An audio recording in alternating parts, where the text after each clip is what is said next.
can see, I started the process of taking out the clutch. I have all the panels off that I need, and then I also have the belly pan and the floor pan out. And there's going to be some additional upgrades to things while this stuff is apart. Nothing major, but I'll show you what that is down the road. In this case, today, what I'd like to get done is I need to get the seat out, and I'd really like to have the driveline disconnected, and ideally I would like to have the transmission out and ready for the new clutch. I need to take the transmission, I need to bring it back at least, and then I might, if I can get that out and get the bell housing out without having to remove the transmission completely, that would be the ideal situation. I did change a few things since I've set it up. Originally I set it up to do that, so we'll have to see if those modifications still work. If they don't work, then we'll have to upgrade them, obviously. The key thing in this is getting the bell housing out, and once we get that out, then we should be able to start moving back towards the right direction. So without further ado, I'm going to move on and start getting this thing taken apart. So as you can see here, I have started the process of getting everything removed, and you can probably tell that I have already taken off the floor pan and the skid plate off the front of the engine.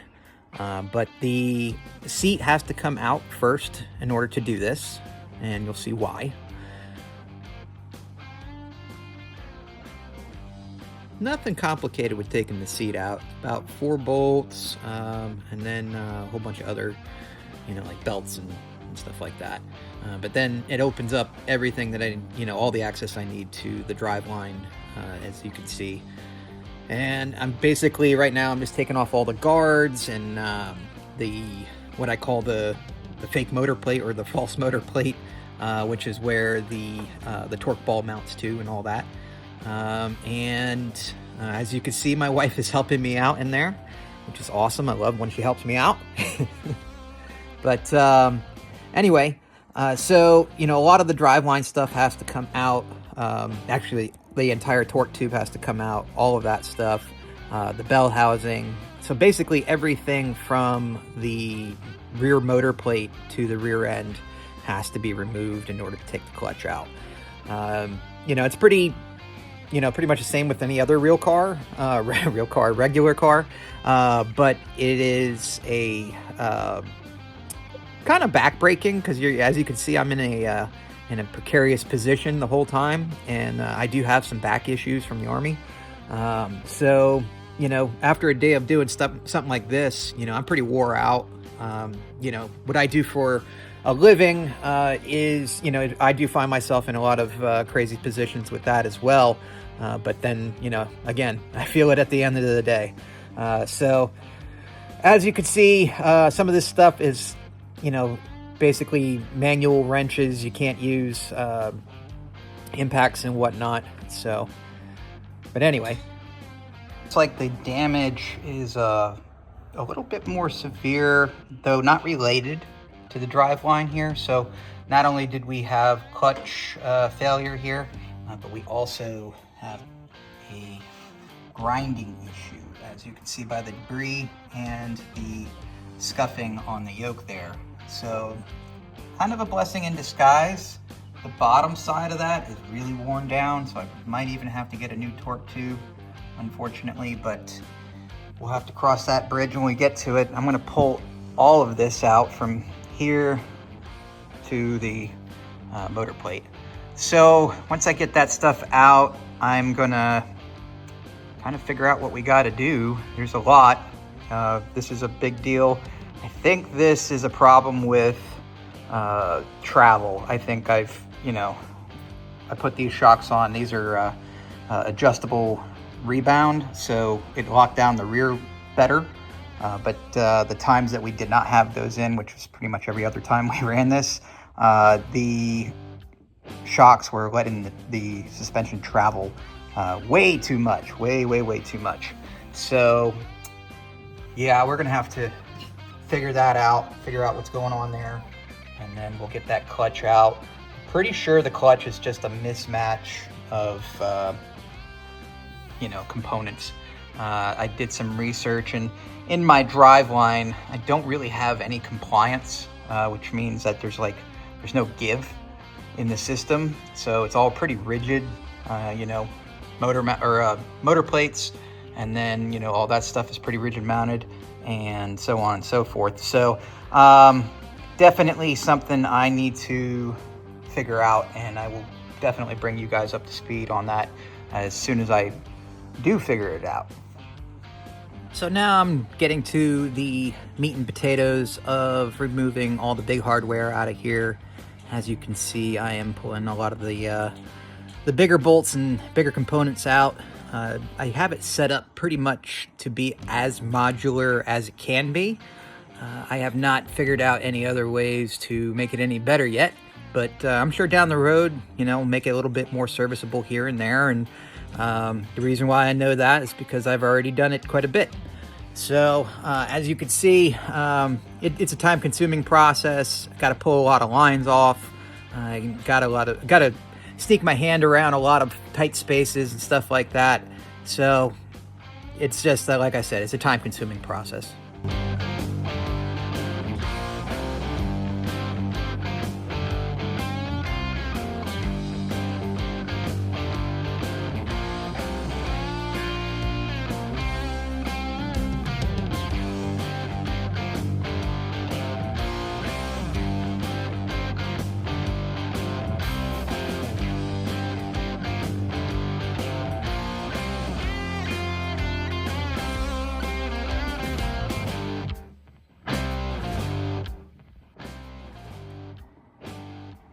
And here I'm pulling the bell housing off, pulling the transmission out.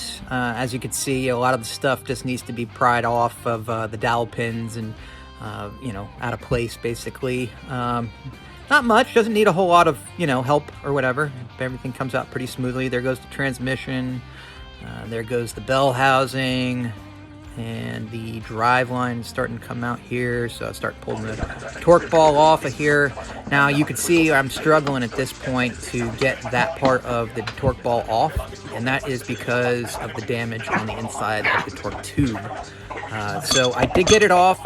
It is not damaged at all. It just had a tighter fit to go around that,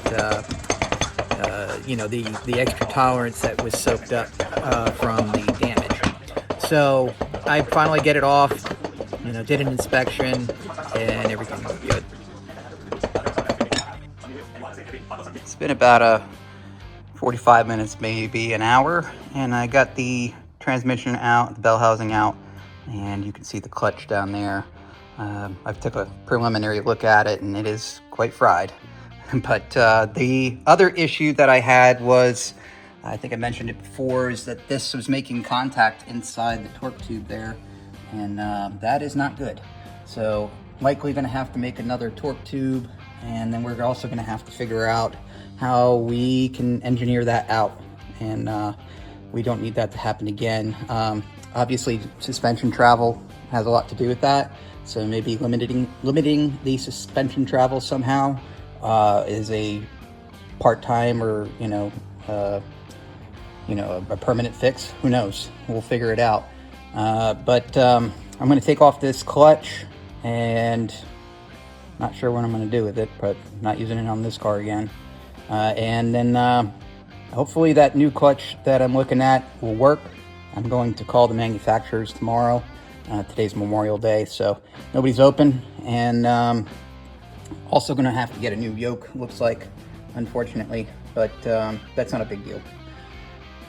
It's money. It's more, it is somewhat of a big deal, but it's part of developing a race car. So hopefully we can get all this solved and get this back in. I don't think I'm going to be able to make Weatherly, but we'll see. I'm going to try.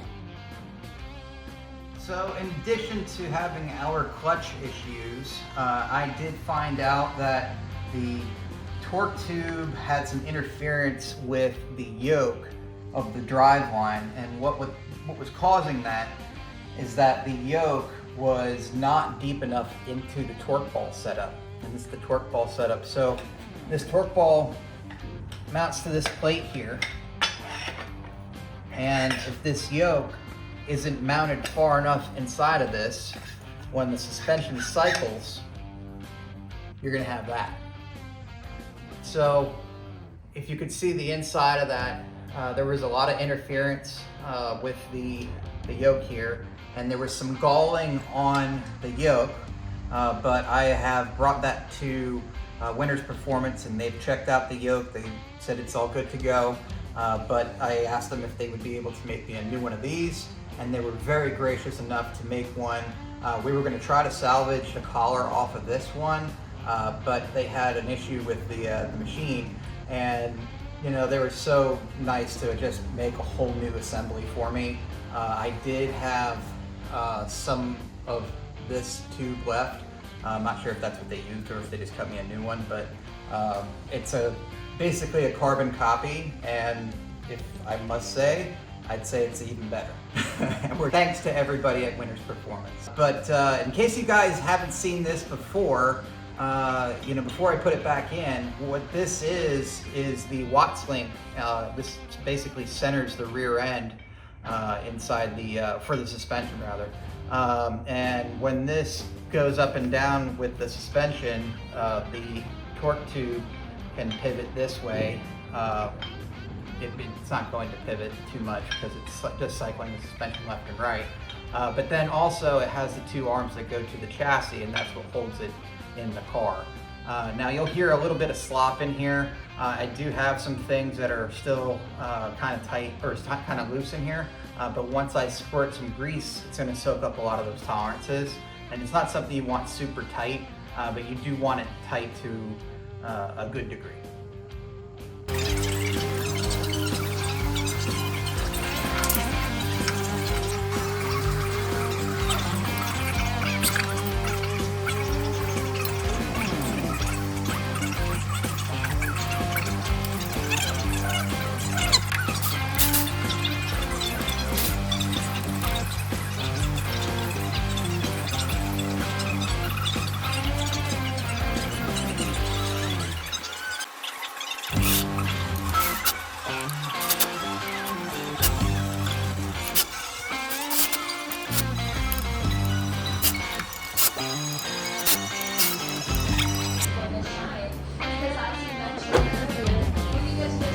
Look how thin that is.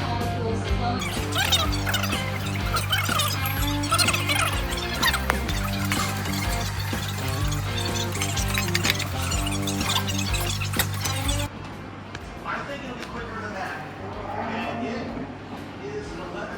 One-handed. 0.456. So slow down in the upper section here. Because you know why? See, at first, you're lying.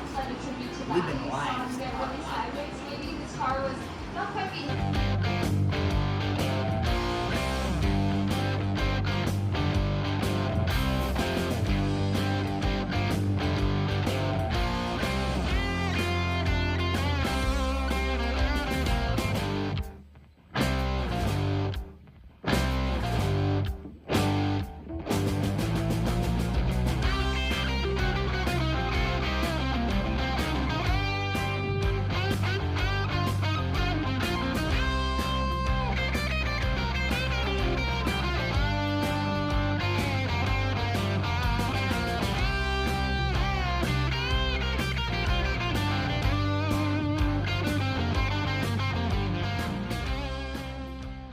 Well, everybody, I'm going to wrap it up here for this episode. There are a few things that I'm waiting on. I have also started the process of making a new trans mount for the rear of the transmission.